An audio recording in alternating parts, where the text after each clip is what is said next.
This is it, the final stretch to decide who's the Formula One World Champion of 2024. Lads, we are on the last hurdle. They are jumping over it as we speak. There's no room for error. And the stakes have never been higher.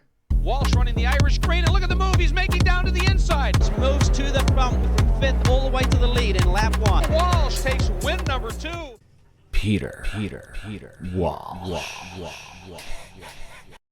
As we all know, at the start of the year, Verstappen was untouchable. We were all saying, oh, here we go again. Precision driving, ruthless, relentless, built a massive lead. And then all of a sudden, the momentum shifted. Now Norris is the dominant one. Now Norris, the young star, just waiting in the wings, lads. Found his rhythm, and McLaren obviously found their rhythm, closing the gap, delivering performances that we were all just shocked. I mean, stunned. They came from nowhere. It's amazing. Now, 6 races to go. The gap is still there. But it's very, very possible. In front of me here on my screen, we've got the championship. Jesus, what would you call this? Variations, mathematical chances. Now, I'm going to call them out to you here. Verstappen sits at 331 points. He needs at least 460 to lock in the title. 129 points away from glory. Now, let's look at this. Now, obviously, Norris knows this, and McLaren bloody well know it too. Verstappen's looking very, very good. Now, these 6 races represent the chance for him to reclaim what seems inevitable at the start, if he can hold on. Can he hold on? Adrian Newey's gone. He's left go of the steering wheel. Can Red Bull and Verstappen hang on to the steering wheel?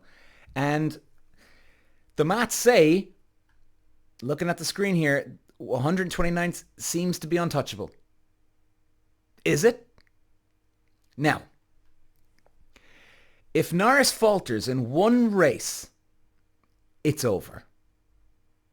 Unless Verstappen comes with some insanely bad luck, which, by the way, these things can happen, but it's like anything. You play it safe, you finish on the podium, and you're good to go. Because that's all Verstappen needs to do, lads. Finish on the goddamn podium. And can he do it? It's still... The mathematics of this, it's still hard to actually nail down. Guys, I've been using chat GPT, Google, right, to find out what the mathematics of this are. And some people say, yeah, well, you know, if Norris wins every race, there's 3 sprint races up for grabs. If Norris wins all 3, if Norris wins all 6 Grand Prix remaining and fastest lap, he still loses by 1 point. Now that's one hell of an ask to ask for Lando Norris and McLaren to do all of the above. It's a hell of an ask. It's not going to happen. It is not going to happen. What Norris has on his side here, though, is that mental edge that Verstappen and Red Bull have. And the mental edge was Adrian Newey, and he's now gone. So Verstappen, he needs to start finishing outside the podium.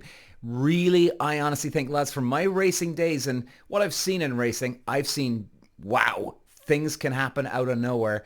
But really, Verstappen needs to have, I honestly think, 2 DNFs. And Norris just keeps finishing on the podium. Because if he has 2 DNFs in the Grand Prix, not the sprints, if he has 2 DNFs, that's 50 points gone. Now, if Norris just even finishes 3rd, he's going to just start wheeling down and squeezing in on Red Bull. Verstappen will still have an edge, but here's where it comes into play for Norris. If that gap starts to really close to, I would say, within 10 to 15 points, Red Bull will probably start to panic, and Verstappen may even start to make a lot of mistakes on track, and boom, because of the pressure, it's on. It's on like Donkey Kong. Now, the tension is building, lads. Every race we get to, the tension's building each lap by lap as we go, right? And Verstappen, he's no stranger to pressure. Okay, we all know this. He's a 3-time world champion. He's been in the pressure, especially at Abu Dhabi with Hamilton that first year. He was trying to prove that he could be world champion, right? Now, okay, things happened on that last lap and there was no time for him to rise to the occasion and overthink something, but still, he delivered under pressure. He's no stranger to this, not whatsoever. But the difference here is, this was all written for Red Bull. It was over. Pack your bags, fellas. The war's over. It is Verstappen's. And now all of a sudden, once what was his is now starting to get out of his hands, and Lando Norris has got 2 fingers, maybe sort of 3, but he's got 2 fingers on the cup right now, and he's pulling it away from Verstappen's hands, and Verstappen can goddamn feel it, man. And he's not like, hey, no, this is mine. No, and Verstappen's taking this very, very seriously. It's going to be very interesting to see. Now, let's look at this, guys, again. 180 points still up for grabs here. So he needs 129 for Verstappen, but there is 180 points up for grabs. Now, they're saying, like we said, 129 is to guarantee victory, but we talked about Norris a minute ago. If Norris has 1 slip, it's over. If Verstappen has 1 slip, major pressure.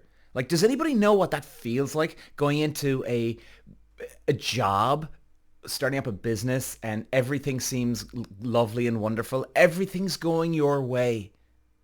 Okay? You know, you got your boyfriend or girlfriend, husband, wife at home. You're having the most amazing sex because, hey, everything's just peachy. You're paying your bills. You're going on the holidays. You're not even thinking when you go out. In fact, you even might get a little bit lazy. Some people do. Now, Verstappen's kept it just nice and consistently. He's maintained that edge. But all of a sudden, what does that do to your psyche? Everything seems so perfect, and it's the moment in your life that you realize you're not invincible. Can that be playing on his mind? And, you know, guys, we're going to leave it this.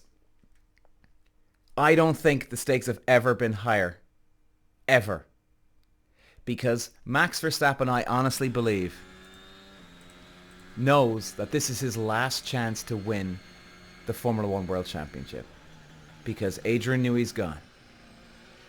Moments like these for Max Verstappen in Formula One, they come around very, very rarely when you get everything right. Even Adrian Newey, the genius, he takes some time to struggle. I mean, even up against Mercedes and Hamilton only a few years ago when Hamilton was dominant. Mercedes had so much money to throw at the problem that they still overcame Adrian Newey.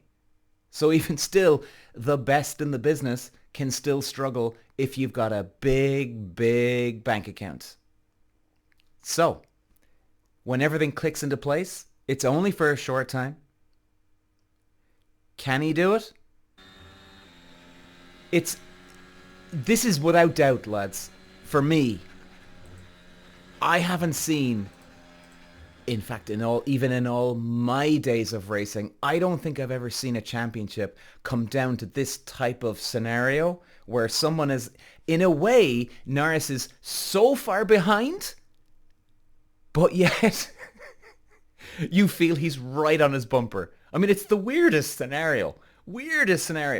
And it's just the way their dominance has been with Norris and Piastri.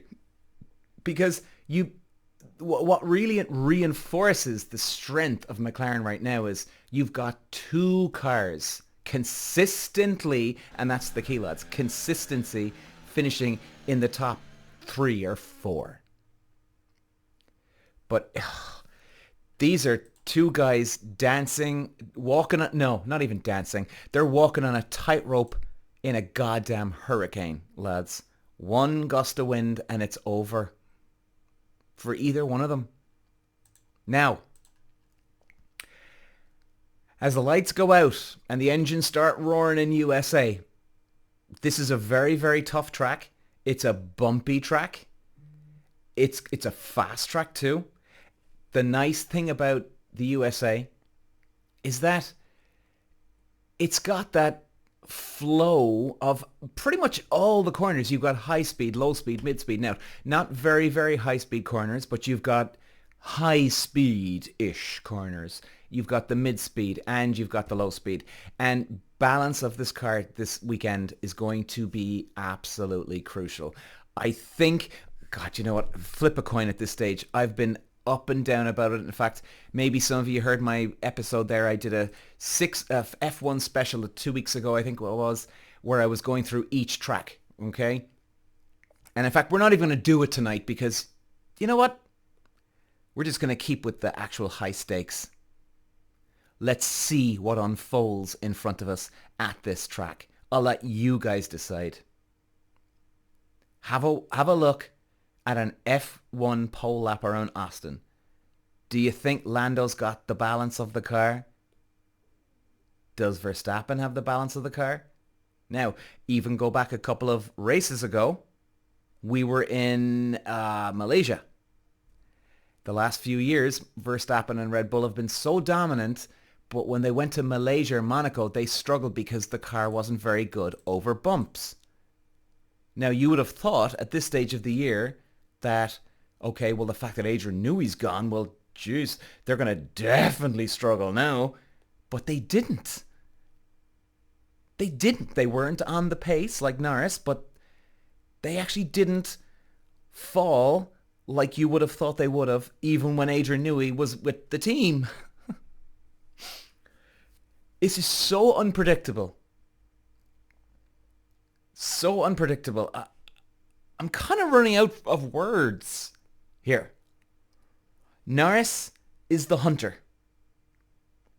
Verstappen has to defend. That is a huge mental shift in both. I mean, it's night or day, north, south, east, west. It's such a different mentality, lads. This is their battle. Verstappen, the defending champion, fighting to keep his crown, and Norris, the rising star, daring to believe it's his time. One championship, everything to play for.